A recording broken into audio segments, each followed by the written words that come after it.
Welcome to another episode of Embracing What's Possible with Roxy, where we bring on wonderful people and we share stories around disabilities, or we have lively disability and discussion because we need to. We need to bring this out. We need to bring this into the world and we need to educate the society on disability education and awareness. And that's what we do here. Also, we wonder about possibilities because possibilities are important and we all should be thinking about what's possible for our lives, for the world, and for ourselves.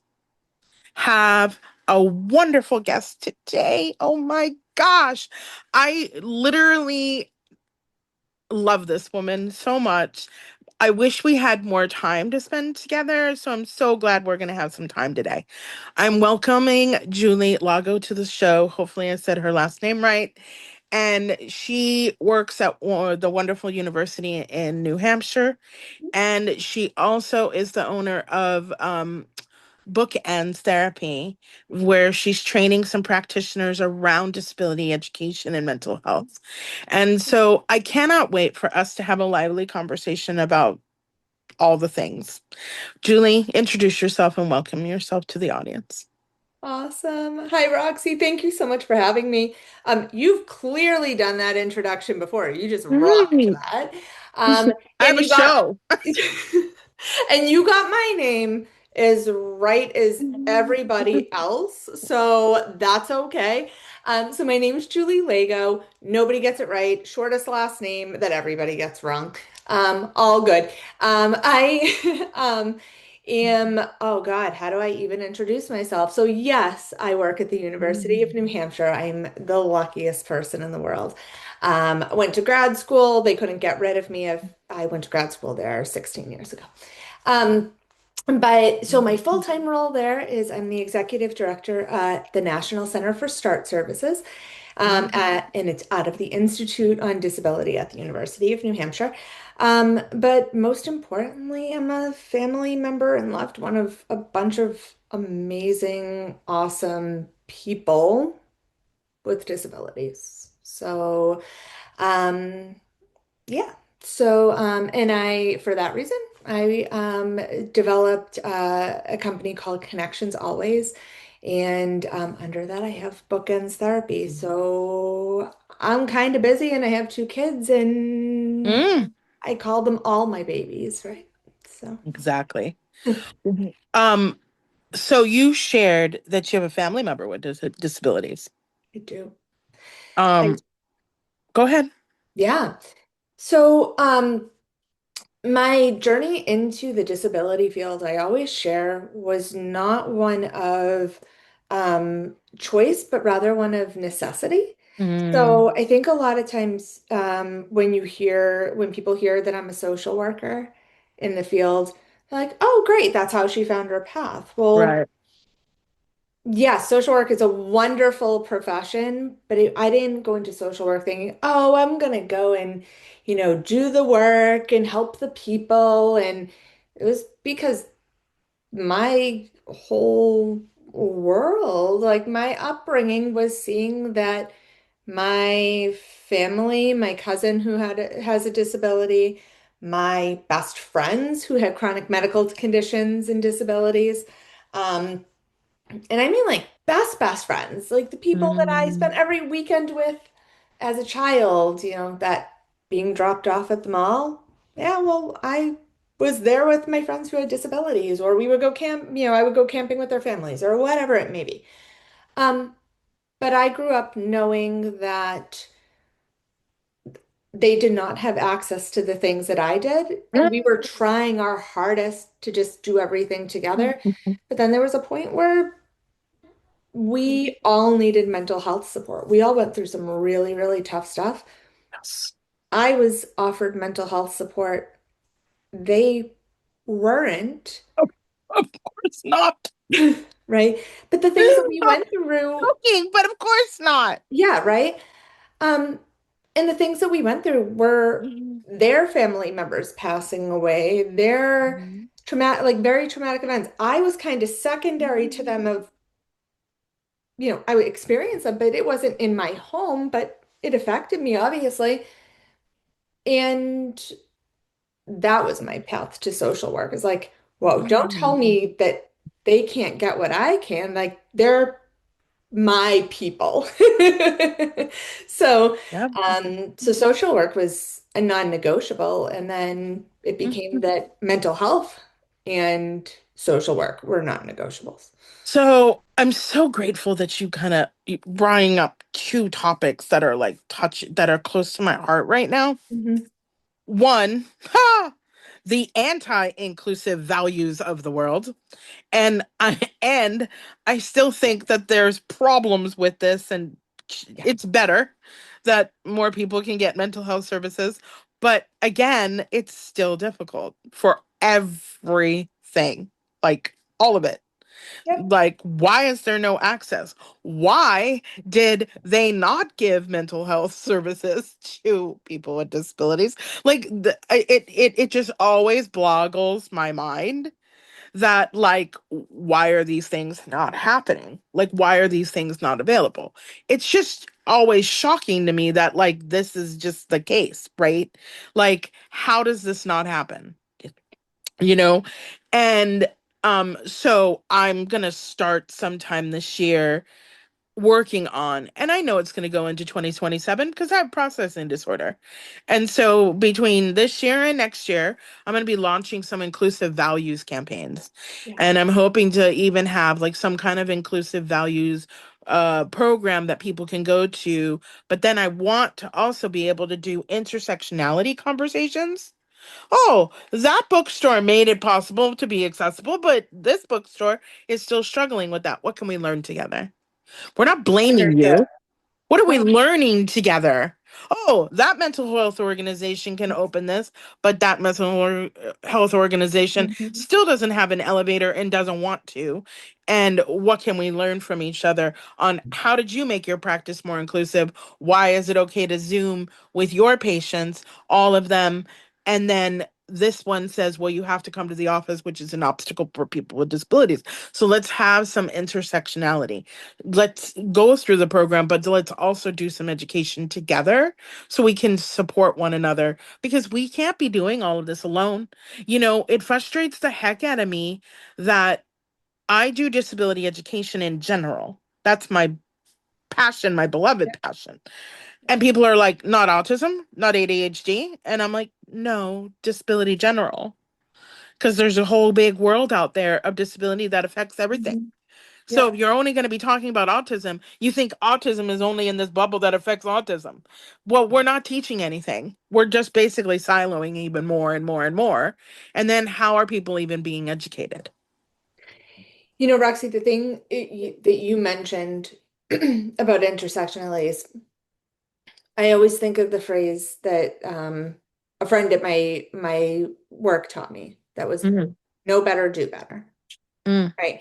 And that's the one responsibility that if we can all hold on to that one statement of I may not if I don't know something, okay, I may not be responsible for the things I don't know. But once You I can be know them, ignorant. I'm okay with that. right. But once I know them, I'm responsible for what I do with that knowledge.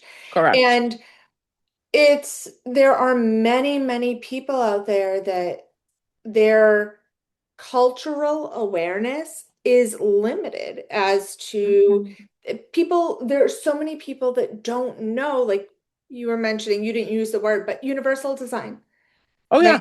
Like people don't even know what that is. No. But because we know, we have a responsibility to get out Correct. there and share that. And then once somebody else knows that, know Hmm. better, do better.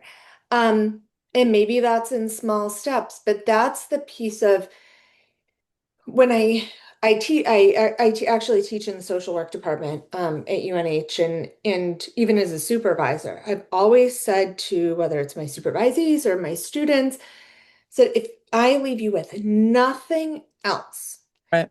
it is that your only responsibility is to model for others. Hmm. It's in your body language, it's in your face, it's in how you hold the door open for somebody versus letting it slam. Like this is not Right. about, it's about human decency. It's about dignity. It's Feminism. right. It's about tone of voice, right? Because you don't know who's watching you. And Mhm. maybe that person who's watching you grew up thinking that people with disabilities are less than, but Yeah. because you treated somebody with dignity and respect, they went, hmm, I'm going to question those things I was taught, Hmm. maybe. So our only if our only responsibility is to model for others and then know better and do better, well, like just starting there, it doesn't have to be these large actions.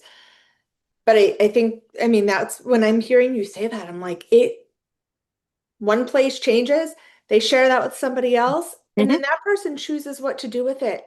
But Hmm. they're more likely to do something really awesome because they know I now. I was on a transition site and the woman was like, "Oh, I think you're using an outdated word." And I said, "Well," I said, "I don't know what to tell you." I said, "I was born in 1973. I was diagnosed with my first disability in 1978." I said, "So all that I have known is that I was different and I was disabled and that I was labeled and I had to go to a pullout." I said, "So you're telling me that I'm supposed to change my mind and not embrace disabilities when all that I'm really talking about is education and empowerment?" I said, "I'm not changing my brand again. And I refuse to change my brand again Right. because I'm I am from a whole 50-year lifetime of growing up with knowing that I was different, knowing that I was hated, knowing that I was weird, broke, poor, ugly, disgusting, stupid, and really not very good at sports. So I was even more disgusting, hated, and pure puke. I was like puke to the society. So my version of the story was all that I knew was I wanted more for the world and I wanted more for me because I was puke to the world. Right. And then others are trying to tell me, well, your brand sucks because, where these are outdated words now. And I'm like, yeah, but they're not outdated words for me and my societal upbringing that was in the 70s as I grew up as a child. And they wanted to pour hatred all over me because I was different. Teachers, students, you name it. Whoever could attack, I've been attacked. Right. And that was my world. But did I want to give up because they were going to attack me? You kind of met Roxy, right? Like I'm like, well, you might hate me, but I'm like, I'm trying not to hate myself. The world, my parents are upset. The world is upset, and I don't know what's going on, but can I just have a little bit more? And can I just have a little bit of something? Go ahead. And at a certain point, Roxy, like that's why I went like this. You want to go, hello, like, can we just start over? Hi, my name is Roxy. Like, can we just Mhm. pause and can we Right. just stop in everything that you just assumed Mhm. about me? Can we just Right. like leave that in the parking lot for a second? Well, And and the then just say, great hi, my name is Roxy. hi. And yes, that stuff exists, but can like anybody else, like, can we just start over and maybe get to know each other and then Well, you can make all those assumptions? the great thing is that in the last 7 to 10 years, I have pushed my way in and said, Exactly. "Hi, my name is Roxy." And, and I've been treated like crapo. And you want to either treat me like crapo or do you want to, can we do an embrace? Because an embrace doesn't know a disability. And so I have fought my way into society Yeah. on purpose because I want to be that voice and I want to be that brand. And I want you to walk into a room and go, "Wait, where's that Roxy lady?" And oh yeah, she does talk about that word. Look at this one. Oh, Hannah is this is Hannah is Hannah. back. Oh, I shouldn't This have is said her Hannah. name. This is Hannah. Oh, well, Hannah, do Do you you want to know something about Hannah? oh tell me Hannah about is the Hannah. youngest. So I'm on a podcast right now, guys. So these are my kids. TV show. Yeah, TV show. And guess what? I see. And so the Hannah actually came with me, and she spoke with me at in front of the New Hampshire State House, and we were doing Oh. a disability rally, and Hannah was there with me. Yeah, Tess was with and Tess was there too. And you're the first children that have ever been on my TV show. So I'm going to give a round of applause to the children Isn't that today. so cool? And then another round of applause on being at the disability rally. Yes, Wait, you're and leaving? You're all on right, TV and say you're bye. leaving? See ya. You know, Roxy, we were talking about modeling. Oh, That's the why, uh-huh. right? It's the Exactly. kids. And I'm going to shut the door again because they'll come in. I know. Um, but this is the why, and I go back to that over and over again about the Yes. idea of we model for others. Well, Mhm. those two little girls watch everything. Mhm. They watch everything, and they watch Mhm. you and they watch your videos, like they see them with Right. me, And their and they see eyes. your energy, like they see your Exactly. confidence, and Mhm. then they see that they see the importance of seeing people as people, right? Like, Yeah. hey, that's mommy's friend Roxy. Like no other description needed. I don't need to give them a disclaimer. Mhm. That's Roxy, and Roxy is freaking awesome. Mhm. That's She's it. got TV shows, man. And that's enough, right? Um, Yeah. and they're, but that's the Right. why. And I want them to be able to walk in and, I want them to I want them to see that this stuff matters. And the thing is it's important for that because and I want to even talk about intergenerational intersectionality, Yes. right? Because why are we not having the children? Why are we not having the elders? Why are we not having the middle age and the gen, whatever they are? I don't even know what all of those are, the new labels of the Gen Xers and millennials. And so, why aren't we having intersectionality? Because we need to. We We have to. need to be having these conversations. Because when I was a child, Yes. I was laughed at. I also had to go and help with the buddy club and the what they called the contained classroom. So I had to go and help because I mean back in that day they were like the dum dums or the R word, Hmm. would Yeah, I help do. one another because they're dum dums together and what else are they going to do, Yeah. right? Yeah. And so, for my whole entire career has always been some kind of mental health, some kind of wellness, some kind of something that I've been doing in the helping professions, whether that was job development, but also you're doing resources and information and referral. When you're all, we were trying to give, when I was doing AmeriCorps, we were Yeah. giving events to mental health. We were having socialization and parties and taking them out in society.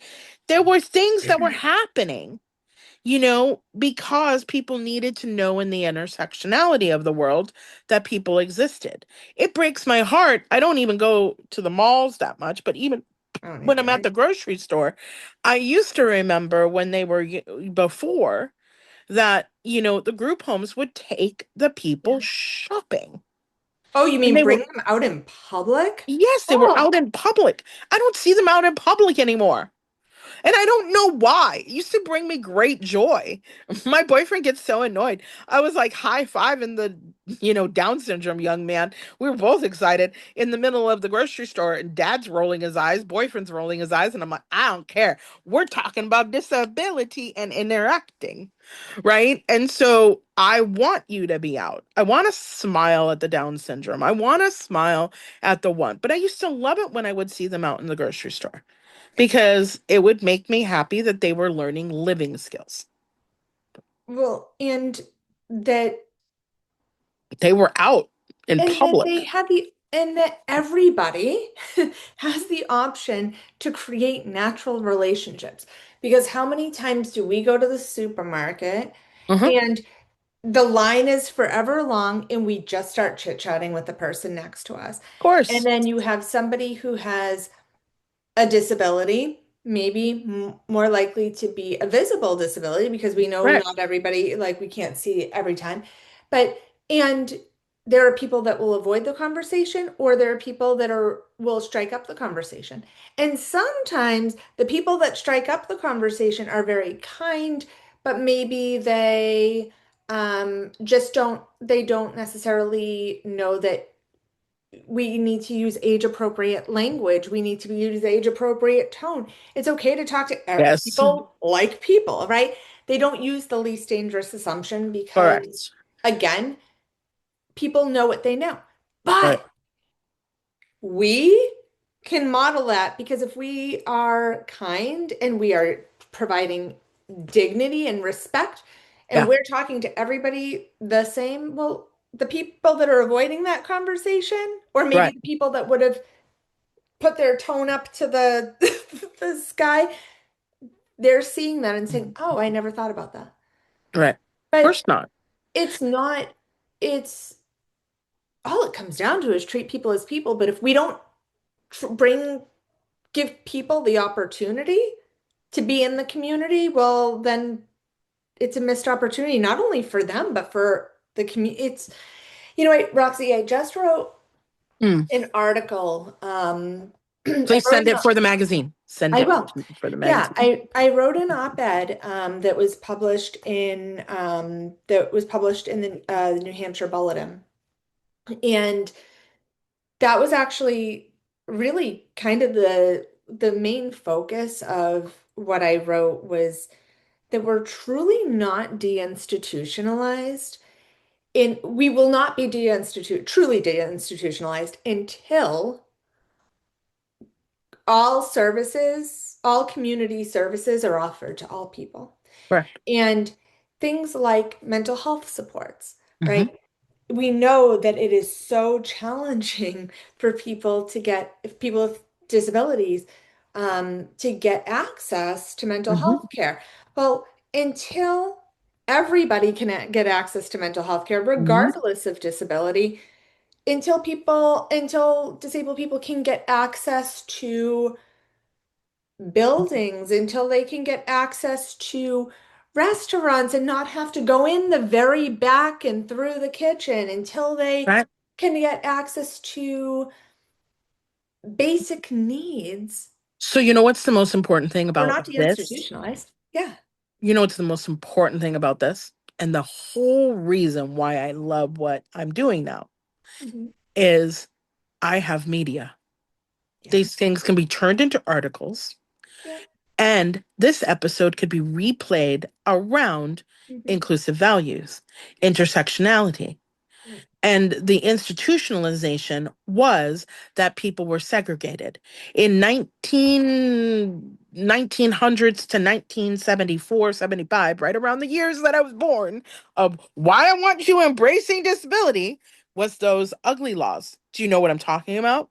Right? So people who were disabled weren't allowed to go out of the house. So they were either stuck in their home, COVID like, or they were in an institution where that means somebody had to feed them, bathe them, take Right. care of them, and do everything for them. And they were treated like they were not a human being. They were treated like they were some kind of something else.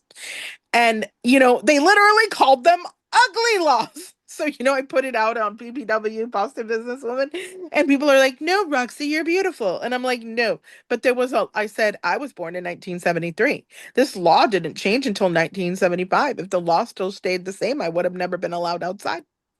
I would have been the part of the ugly law. But then again, they all are like, no, we want to champion Roxy and just say you're beautiful. But the situation is it's correct.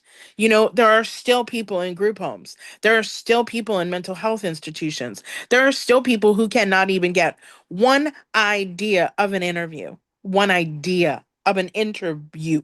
Yes, I said that access to an employment to make a human being feel like they're part of society, they can't even get access.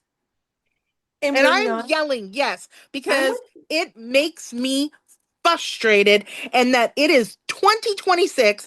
We have a crazy administration that has so much mental illness that they need supports, and we're losing and we're going backwards in civil rights. We're going backwards in ableism. We're going backwards in disability affairs. Everything we're going backwards in, and it's 2026. And we want people to be part of society, and we're going to make it as hard as possible now.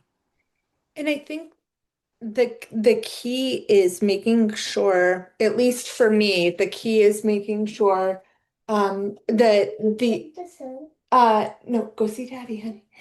The key, okay, I'll do it. Yeah. I'm gonna plug her watch in because Ooh, we're plugging watches there we in. go. All right, girlfriend. Oh, that's not the right plug, but I will find it as soon as I'm done. Okay.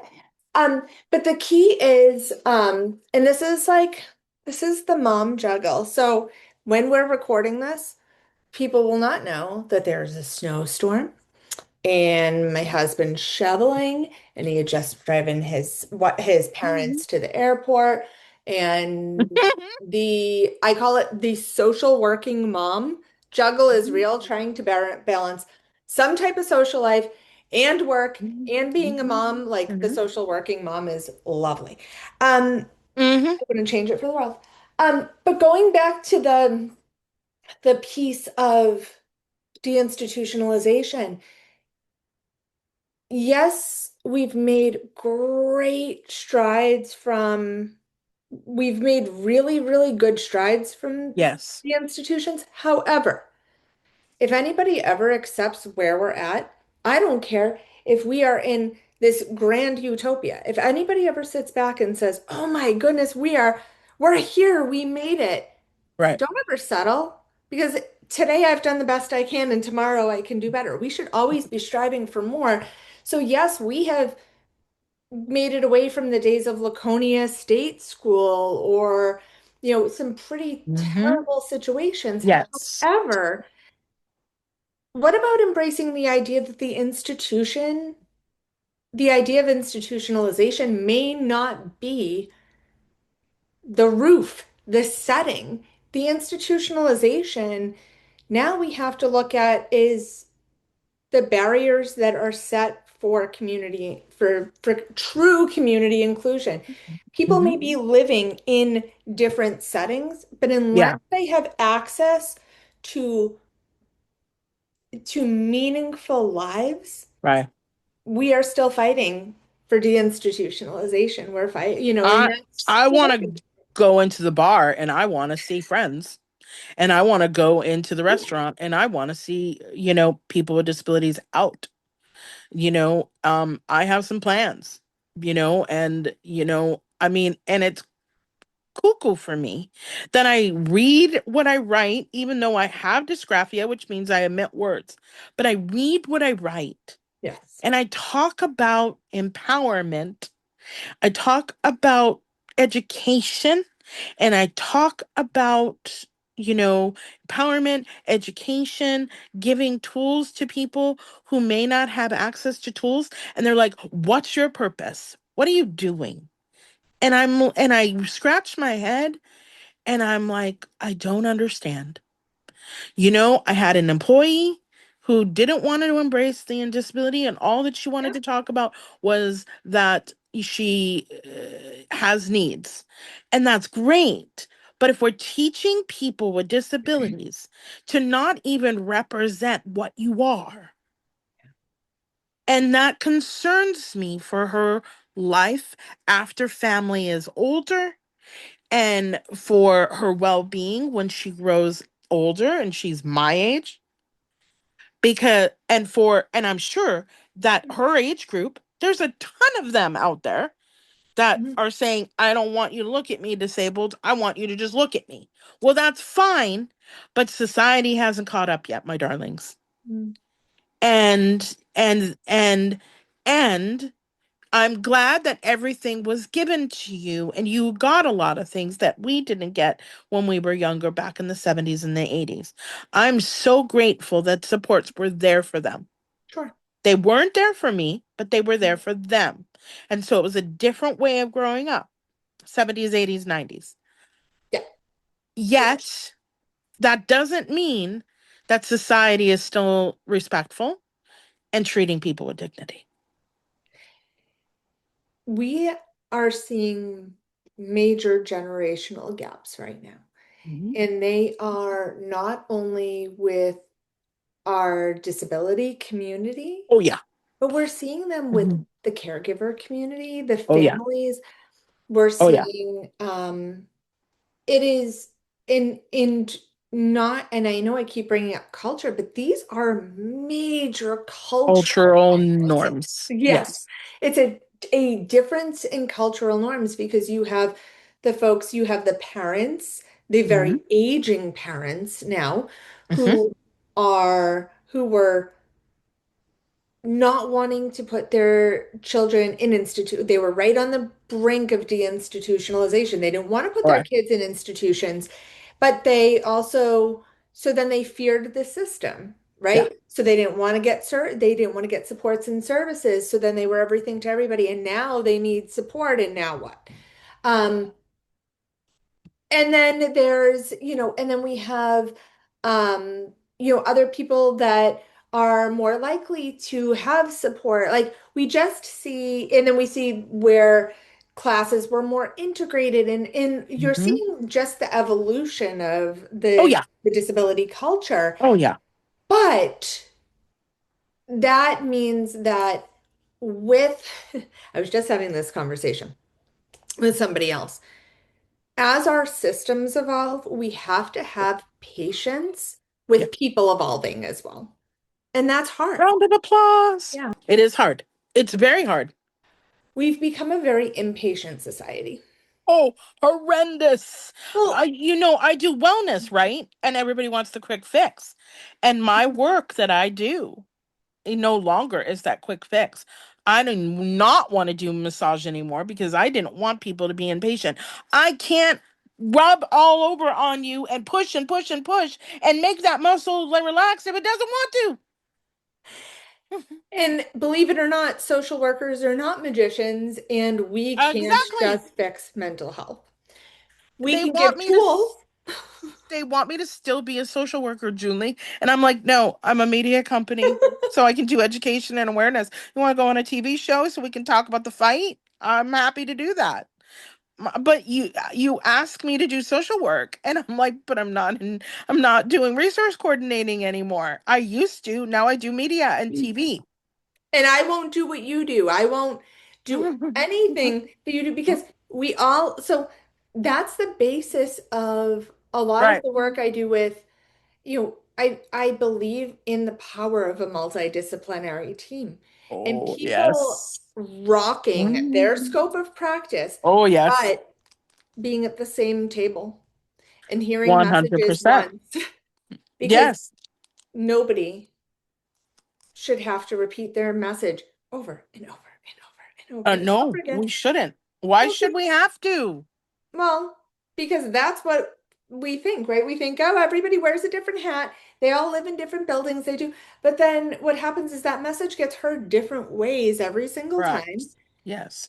And nobody understands what the person with all those different hats, nobody knows what they're doing. So when when I developed bookends and other collaboration models that I had developed, um, it was with the intention that the people I was supporting would be the lead of their team, and with the vision that the people that they needed would be at one table, they would hear that message.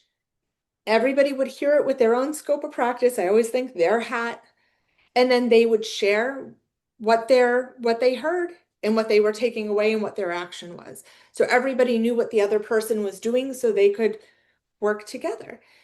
And that was mental health, that was developmental services, that was Mhm. all these things that are typically so siloed if you're Yes. lucky enough to get them all at once at all. Um, it's but I think, going back to the conversation that the thing that we were starting with being impatient, that instant gratification that is expected now, especially with like social media and the internet, and look at Hmm. my kid, like plug this in, Hmm. Exactly. right? Um, you can see these generational pieces, and Right.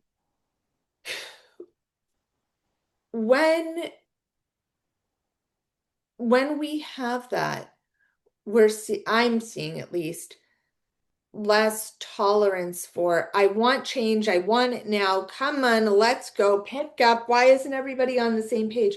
And I'm seeing a lot less tolerance for generational gaps, where the generational gaps are very real, but people can evolve, but they have to be willing to have the conversation, and 100. they need to be open to that.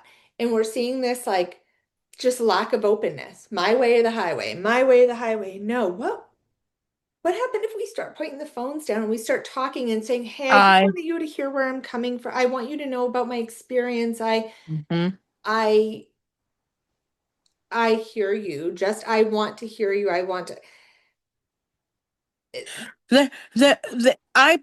I talk about my business and ask you Yes. to, I talk about business every day and I ask you weekly. DM me. Let's have a conversation. Why are you afraid to have a conversation with me? I'm not that scary. And I interview people every week. Yeah. Hello? Like, what? It's the fear around having a dialogue with me. What is going to happen if you have that dialogue? Are you going to get cooties? And maybe you need to. Maybe you Because need you to have want the the conversations get some cooties and have the conversation that scares Right? you. You get some cooties. Wait, do you not have stress? Do you not have anxiety? Like Do you I not have do you not have mental health challenges? I'm sorry. I didn't know. I didn't know that you have this whole concept that you're above over here, because I'm human and I'm trying to take better care of myself. And I think they're also shocked. That I think the shocking thing is that I've had to learn so much about who I am and what I can do and how I can do it. And being a businesswoman was the smartest thing for me to become. yeah. Because if you put me into the box container and you were like, hey, Roxy, go over here and go and get a job and go talk to your supervisor and they'll tell you what to do, I was like, I did it for a lot of years, and now I'm doing this. And I'm like, go talk to Roxy, and she'll figure it out. If she doesn't, she'll go find friends to go figure it out with, and then I can kind of make some decisions or figure stuff out, or right. But easier. Um, it's so much easier to have it's just so much easier to have conversations with people. And it's easier for me as a person with a disability to be able to accommodate myself, pivot, and adapt. It's easier because I literally have to go and work with somebody else. And when I work with somebody else, they're giving me their feedback or their understanding or their idea, right? They're giving me whatever they're thinking. And it's frustrating. It is. I'm gonna tell you the first thing that came to mind when you used the word cooties. Because I was like, give it to them. Give them all the cooties, right? I'm gonna do a whole thing on that. That might have to be a I video think that's a skit. show in it. I think it's a show in itself. That's a show in itself. It is. But you know what? I envisioned that, like, I'm such a visual person. So you talk Hmm. about this, and I have this whole like story that goes through my mind. I was Visual like, oh my pictures, girl. God, Visual right? pictures. All I think is, oh my goodness, they think they're cute cooties, whatever. And all of a sudden, maybe they needed it because their idea of cooties is you're giving them some humility. And that's exactly what Mhm. they need. Nobody Why are comes you in saying, scared? I need a little bit of humility today. I Right. need a little bit of what I didn't expect to get. I needed a different perspective. Nobody goes in saying, Hmm. "Oh my goodness, please tell me to challenge everything I know." Maybe some people do, and I think that that's fantastic that they're that insightful. But if something scares you and it says to it makes you think, "Oh, I don't want to have that conversation." I'm like, Well, they think they don't even need do it. it. Do it I think because they don't want to have the conversation, and I think that they don't think they need it if it doesn't affect them. if you think you don't need it, it's every more reason to have it because there is going to be a takeaway. And Correct. and And so do it. two things, Julie, two things, right? One, we're all 10 steps away from being disabled, every one of us. It's the Yeah. only freaking minority that you could all join. Mhm. And secondly, my coined new topic is why are you not disability curious? And put in with that, the two thing, they're actually two. So disability and mental health. Mhm. Big time. Disability and mental health do not discriminate. Big time. Mental health is something that whether you are experiencing severe persistent mental illness Hmm. or you just are human and Hmm. you go through your day, in going through your day, you are doing something along the line to take care of your mental health. It can be the fact that you are putting your favorite music on, you are choosing to turn the shower up a little bit hotter at the end, right? Right. You're doing things to take care of yourself and your Correct. wellness. You might opt for a to lower the lights. You might there are even when we talk Hmm. about things that are sensory friendly, it impacts our mental health. We in Oh, it all supports that right. regulation. In every choice we Right. make that because we are whole people. Mental health does not Yes. discriminate to say, oh, well, I take care of my mental health over here and my physical health over here and my, like my nutrition over here. It connects because if one thing goes off kilter, it affects your mental health. Hmm. So when we talk about the things that none of us are going to be immune from, that we're all going Right. to be affected by, it's disability and it's mental Mental health. health. And those things, well, welcome to being human. Hmm. They're connected whether we like it or not. And sometimes I even look at spirituality and Yes. read I read um scripture, or I read topics around the whole disability movement. And Jesus healed lepers, the sick, Hmm. mm, taught them how to fish, gave things to people, Yeah, there was healings going on because people needed stuff. Right. And when I also look at it, no one ever in the whole concept of the churches and of the Christianity, they say that people with disabilities are gems. They're the ones that you should learn from. So Yeah. inclusive values or even Christian values, I'm saying accept, the other word is acceptance. Right. And And don't try to fix people. People are no, not meant to be, people are not meant to be there's fixed. nothing wrong with Yeah. me. I'm a little wacky, but there's nothing wrong with me. One day my hip might hurt so bad that I've got a bad gait. Well, that doesn't make me dumb. Some days my words don't come out right. Or I skip a word all the time. That doesn't make me dumb. Right. And just because I talk about my passion doesn't make me that I'm more superior than you. Even though you might think that I'm inferior, you also get a little scared because they think that I'm a little more superior. I'm talking about my passion because I lived it, and it's important and it matters. And you spark when you talk about it. And when you spark, people will listen.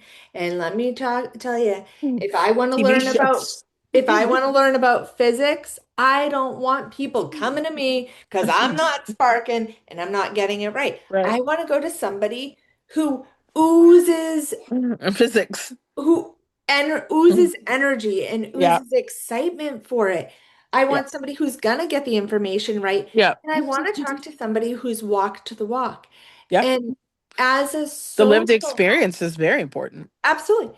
And as a social worker, I don't hang my hat on lived experience. I only know what I know. And what brought me to this point to say I have to be part of the solution. The one thing I will not do in my practice, I learned this from my dad. And my dad, it was so small world. I'm bringing up my dad today because he actually passed away 10 years ago today. Mm, And in my dad's illness, he was in the hospital and he said, don't ever do what she just did. And he pointed to the nurse. I said, mhm. what's that? And he said, don't use the words I understand unless you've walked in somebody's shoes. Right. He said, she hasn't been here. She Right. hasn't been on the, and and even though I do have loved ones, I have family member, my best friends, right? We've had experiences, we've had losses, we've had all of this stuff. Right. I'm not going to tell a parent of a child with a new diagnosis that I understand, but I am Mhm. going to be there to support them. And I think, My yeah. use this with my best friend Mhm. because my parents did not have Alzheimer's. They didn't die of that. Right. And my best friend's mom has Alzheimer's. Mhm. And so I will never tell her I understand. I might understand certain aspects of the social services, the information and resources. I can answer questions. I can give that support. But do I understand having a parent with autism? No. Do I understand what they go through every single day? No. So I think that that's a very brilliant point because if we're going to support people, we need to support people with compassion and not be trying to that's another fixing. Oh, I get it. Oh, I understand. Right. It's another fixing. How do Yeah. you can't fix me. And we have to be willing to listen to people with all the variety of lived experience. So I'm not going to put a lived experience hat on that I don't have Right. just to say I have it because that is not genuine. I became a Right. social worker because of my lived experience at that time, and that is what propels me forward. But in this moment, the thing that we have to do is listen to the people who are impacted by the work every day to give us the roadmap to moving forward. Right. So, Well, Miss Julie, you and I could have long forever. conversations.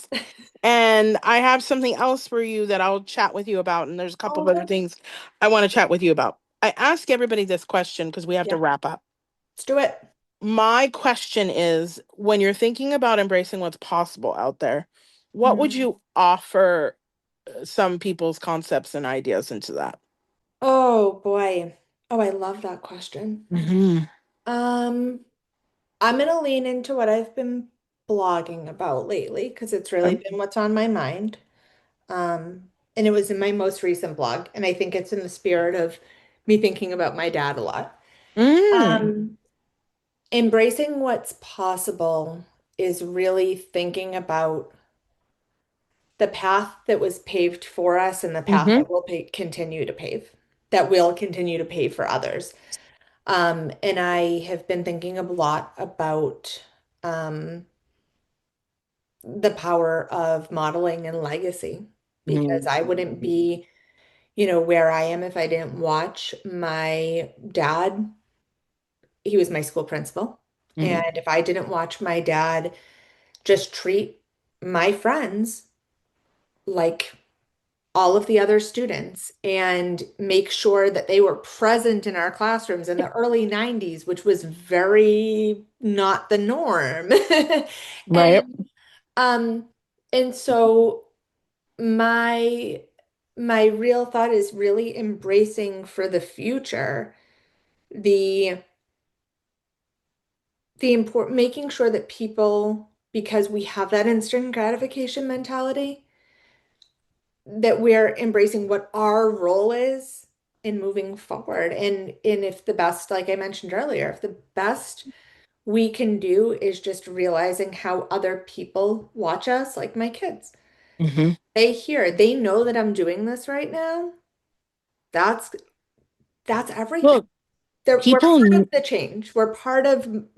modeling for other people, So and important. someday they'll get to watch this, and maybe somebody else's kid will too. So And that's they really cool. say, people tell me, and I'm sure they'll tell you all the time, oh, yeah, I really admire you. You inspire me. Yeah, I've been watching you. I'm lurking after you. Yeah, And it's so interesting because that they are, yeah. right? And I don't say that in a way of like, oh my God, I want people to be like, oh, I'm Oh, gonna no. watch Julie. I want my kid to say, hey, I remember going to that thing with my mom, or, I remember seeing my mom do that. And, Yeah, and, whatever I'm doing no longer seems fearful to them. So they can just take right. it a step further if they so choose. And if they want to go into a completely different field, they just know that they can do it with confidence, but that the world isn't just about them either. And I'm not doing it for fame. I'm doing it for education It's the only way. because Yeah. who else is doing it for education? Half of the TikToks and half of the things that I see out there are for showtime. And I don't think we're giving real disability education if we're putting on a show. Yeah. I'm putting on a TV show, I love yet that. my TV show is about educating and Yeah. having dialogue that we need to be having. Because if we don't have this dialogue, how are we going to teach and learn? And realize you can shake things up in a respectful way. Like Correct. you can just get people talking by bringing up the things they might not know, but you don't have to challenge them I to the don't point have to that like, force it. "Ugh," we're not, Yes, nothing has to, everybody's so used to challenging being a debate. Maybe it's just, correct. here's a Right. conversation. And I'm Yeah, so here's the grateful that dialogue. we did this today. Thank you. Thank you. And thanks for putting Yeah, up with my that's the little. day. Dad's watching over us. He would have loved me. I know, I know, I know. This is a really cool thing. um, I This is have awesome. more for you. So I'll connect with you outside of here. You know where to Um, find me. again, Julie Lago You. with Connected Ways, Connected Connect Always, connections always. That's all right. and All good. working at the beautiful university in New Hampshire, doing So social work things, teaching and role modeling for fun. the future of tomorrow. Yes. Um, I am so grateful that we're here. Embrace your what's possible, please, audience, and find the things that you can find that you're good at, because we all have capability, and then find ways to connect with other humans because we need one another. Whether you are having a mental health breakdown, whether you're having a disability flare up, whether you're whatever you're having, we need to connect with one another and we need to be okay with that. Have a great day, everyone. And thank you again for joining us on Embracing What's Possible with Roxy. Always think about your what's possibilities because you're worth it, you're valuable, and you're incredible. And remind yourself of that, please. Have a beautiful day. I'm embracing what's possible, heart open wide, where fear used to whisper, now love is my guide. I'm not just surviving, I'm setting the pace, wearing my story with shimmering grace. From shadows to spotlight, I rise and I sing, embracing what's possible, changes everything. This is your Prospera era, where dreams align with grace, abundance flows like rivers. You've stepped into your place. Rise, reign, and remember, you were born to shine. Welcome to your moment, Prospera, it's time. We hope you enjoyed today's show on Prospera TV Network. Make it a point to visit us on YouTube and catch all your favorite shows anytime you want. Interested in hosting a show of your own? Or advertising your business on our network? Contact Elena Rodriguez.